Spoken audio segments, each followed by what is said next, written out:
네, 윤석열 검찰총장 정직 2개월의 징계 효력을 정지할지 여부를 판단하는 신문 절차가 모두 끝났습니다. 결론은 이르면 오늘 나올 예정인데요. 법원의 판단에 관심이 집중됩니다. 네, 서울행정법원으로 가보겠습니다. 윤솔 기자. 네, 서울행정법원입니다. 윤석열 검찰총장의 정직 처분을 정지할지 유지할지를 판가름하는 법원의 2차 신문이 오후 4시 15분쯤 끝났습니다. 오늘 신문은 오후 3시에 시작해 약 1시간 15분 만에 종결된 건데요. 신문을 마친 윤 총장 측 법률 대리인은 예상보다 빨리 끝난 것 같다는 기자들의 질문에 재판부가 준비를 많이 한 것 같다고 전했습니다.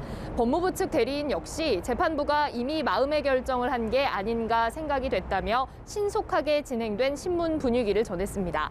재판부는 이 사건이 사실상 윤 총장의 정직 2개월 처분을 취소해달라는 본안 소송과 다름없는 만큼 심리가 더 필요하다고 판단해 2차 신문을 연 걸로 알려졌는데요. 이번엔 추가 기일을 잡지 않고 신문을 완전히 종결했습니다. 양측은 모두 최선을 다했다는 소감을 밝혔습니다. 현재 재판부 결정이 송달되기를 기다리고 있습니다. 네, 재판부가 신문을 신속하게 진행했다면 최종 결론이 곧 나올 것 같은데 언제쯤 나올까요? 네, 재판부 결정은 임박한 분위기입니다. 서울행정법원에 따르면 재판부는 양측에 오늘 결정이 있을 거라고 알렸는데요. 만약 재판부가 윤 총장의 집행 정지 신청을 인용하면 윤 총장은 즉시 직무에 복귀해 출근할 수 있고요. 반대로 신청을 기각할 경우 윤 총장은 징계 기간인 2달을 다 채우면서 업무에서 배제된 상태로 행정소송 준비를 할 걸로 보입니다. 윤 총장 측은 오늘 최후 진술에서 법치주의가 무엇인지 묻는 역사적 사건이 으로 현명한 판단을 바란다고 말했다고 밝혔습니다. 네, 오늘 안에서 어떤 논쟁들이 오갔는지 궁금한데요. 쟁점은 무엇이었나요?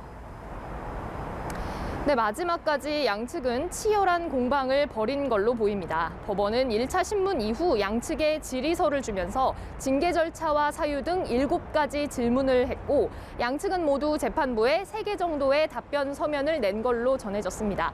재판부는 법정에서 이 내용을 하나하나 언급하진 않았고 따로 참조하는 분위기였던 걸로 알려졌습니다. 법무부 측 대리인은 공공복리가 오늘 신문의 쟁점이었다 이렇게 말했는데요. 재판부가 윤 총장의 복귀를 결정할 경우 공공복리를 침해할 수 있는지를 따져봤다는 설명입니다. 또 윤 총장에 대한 징계 절차가 적법했는지도 재판부 결정에 영향을 줄 걸로 보입니다. 윤 총장 측은 징계 사유는 물론 징계위 절차와 구성이 법에 어긋나 법치주의가 훼손됐다고 주장해왔습니다. 반면 법무부 측은 역대 어떤 공무원의 징계 사건보다 징계 혐의자에 대한 방어권이 보장됐다며 적법 절차와 원칙을 지켰다는 입장입니다. 아울러 이른바 판사사찰 의혹으로 불린 재판부 분석 문건에 대한 판단 등도 영향을 줄 걸로 보입니다. 지금까지 서울행정법원에서 연합뉴스TV 윤솔입니다.